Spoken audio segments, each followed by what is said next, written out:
सबसे पहले मैं आज आपके सामने एक ज़रूरी सूचना रखना चाहता हूँ।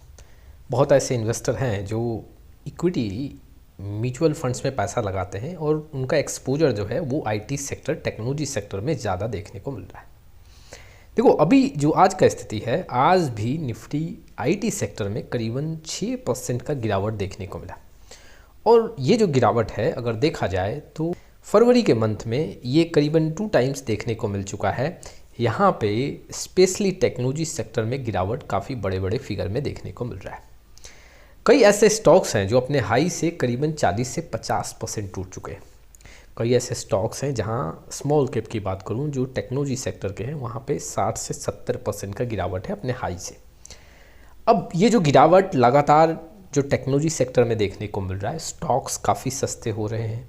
यहाँ पे एनएवी में भी काफ़ी गिरावट देखने को मिल रहा है। अब यहाँ पे इन्वेस्टर जो क्वेरी जनरेट कर रहे हैं, क्या हम स्टॉक्स में यहाँ पे पैसा लगाएं? देखो, आपको आईटी सेक्टर के स्टॉक्स में गिरावट देखने को मिल रहा है तो वहाँ पे आप इन्वेस्टमेंट कर सकते हो, एवरेजिंग कर सकते हो। लेकिन इस बात को आपको ध्यान देना चाहिए कि कहीं हम बहुत ज़्यादा पैसा ना लगा दें। जैसे मैं एक एग्जांपल रखता हूँ कि आपने मान लो 1 लाख रुपए इन्वेस्ट किया, 15 से 20% उसका एलोकेशन टेक्नोलॉजी सेक्टर में, इट मीन्स कि 20,000 रुपये आईटी बेस्ड जो भी म्यूचुअल फंड है या स्टॉक्स में पैसा लगा हुआ है। लेकिन अगर आपने यहाँ देखा कि अच्छा यहाँ तो सस्ता दिख रहा है, मार्केट काफ़ी सस्ता है, आपने 50,000 वन शॉट में वहाँ पे इन्वेस्ट कर दिया। अब अगर आप नोटिस करोगे तो 20,000 तो आपने ऑलरेडी यहाँ पे आईटी सेक्टर पे फोकस किया था, 50,000 आपने कर दिया। अब कुल मिला के ऑलमोस्ट 70,000 का इन्वेस्टमेंट टेक्नोलॉजी सेक्टर पे देखने को मिल रहा है। और अगर आप इसको देखोगे तो इसका जो एलोकेशन परसेंटेज होगा वो करीबन 40 से 45% एलोकेशन हो जाएगा इस तरह।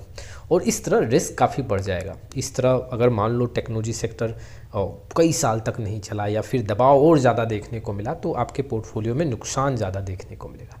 हाँ, देखो, आपको इस बात को ध्यान रखना है कि ऐसे सेक्टर में अगर गिरावट हो रहा है तो हम इस अपॉर्चुनिटी को ग्रैब करेंगे, लेकिन अपने रिस्क के बाउंड्री से हम ज़्यादा जंप नहीं करेंगे। इट मीन्स कि अगर मेरा यहाँ पे कैपेसिटी है कि मैं सिर्फ 20% या 25% का एलोकेशन आईटी सेक्टर पे रखूँगा तो उसको इंक्रीज़ नहीं करना, ये एक सही डिसीजन नहीं है। देखो, कोई नहीं बता सकता कि आज जो टेक्नोलॉजी सेक्टर में दबाव है ये कहाँ जाके थमेगा। क्या अब यहाँ से ऊपर जाएगा या फिर गिरावट और देखने को मिल सकता है? ये तो बात तय है कि अगर गिरावट होगा तो और ज़्यादा आंकड़े पॉजिटिव देखने को मिलेंगे आने वाले समय में। लेकिन उसके लिए कितना समय लगेगा, कब तक आपको इंतज़ार करना पड़ेगा, ये कहना काफ़ी मुश्किल है। तो इसीलिए आपको यहाँ पे स्टॉक्स में अगर गिरावट दिख रहा है, जहाँ पे आपने बाइंग किया था उसमें भी काफ़ी गिरावट देखने को मिल रहा है, तो थोड़ा थोड़ा आप एवरेजिंग करें। ये नहीं कि बहुत बड़े अमाउंट के साथ वन शॉट में आप एवरेजिंग करें, काफ़ी ज़्यादा रिस्क बढ़ सकता है, नुकसान का पैरामीटर काफ़ी बढ़ सकता है। तो उसको आपको ध्यान रखना है। आईटी सेक्टर में लगातार गिरावट देखने को मिल रहा है।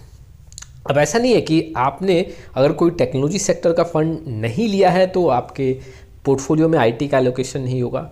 आप कोई भी फंड उठा के देख लो, इनडायरेक्टली और डायरेक्टली कहीं ना कहीं टेक्नोलॉजी सेक्टर का एलोकेशन है और ओवरऑल आपके पोर्टफोलियो में कुछ ना कुछ टेक्नोलॉजी सेक्टर का एलोकेशन ज़रूर देखने को मिलेगा।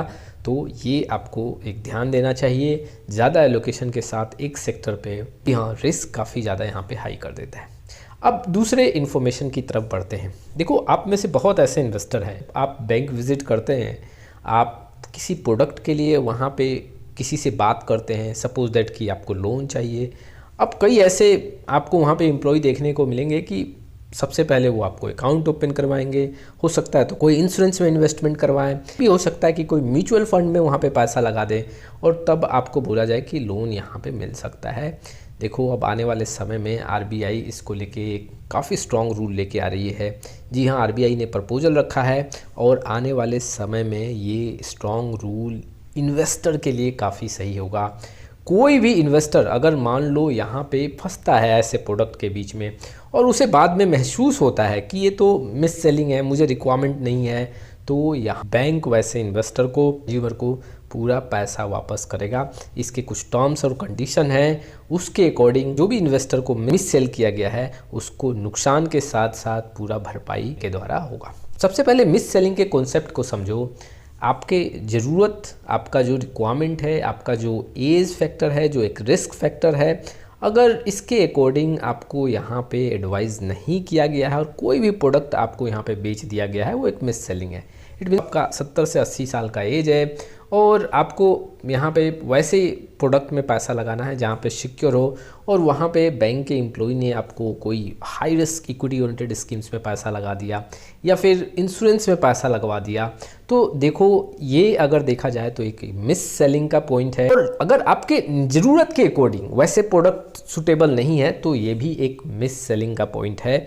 और ऐसे कंडीशन में यहाँ पे आरबीआई जो है काफ़ी सख्त होके से इन्वेस्टर के साइड से खड़ी है। ये प्रपोजल है और 2026 जुलाई से ये अप्लाई हो सकता है। देखो समझना पड़ेगा कि जो भी बैंक आपको कोई भी प्रोडक्ट मिस सेल करता है तो मिस सेल करने के बाद वो आपसे साइन करवा देता है। साइन करवाने के बाद ये लगता है कि अब तो साइन हो गया, हम कैसे इससे बाहर निकल सके। आरबीआई ने इस प्रपोजल में साफ किया है कि अगर मान लो फॉर्म भी साइन कर दिया गया है यहाँ पे इन्वेस्टर के साइड से, उसके बाद भी 30 दिन के अंदर अगर वहाँ पे इन्वेस्टर चाहे ऐसे इन्वेस्टमेंट से या इंश्योरेंस से या जो भी प्रोडक्ट है उससे बाहर निकल सकते हैं और वहाँ पे बैंक को पूरा पैसा वापस करना पड़ेगा। अगर कोई लॉस हुआ है तो उस लॉस का भी भरपाई बैंक को करना पड़ेगा। अगर कस्टमर ने यहाँ पे फॉर्म भी साइन किया है तो सिग्नेचर क्यों ना हो, बैंक को यहाँ पे 30 दिन के बाद, जी हाँ 30 दिन के बाद जो भी इन्वेस्टर है कांटेक्ट करके फीडबैक लेना होगा कि मिस सेलिंग तो नहीं है, आपके ज़रूरत के अकॉर्डिंग ये प्रोडक्ट है या नहीं है। अगर वहाँ पे कस्टमर सेटिस्फाइड होता है तो एग्जैक्टली वो प्रोडक्ट कंटिन्यू होगा, अदरवाइज प्रोडक्ट को वहाँ पे इन्वेस्टर का पैसा जो है वापस करके क्लोज करना पड़ेगा।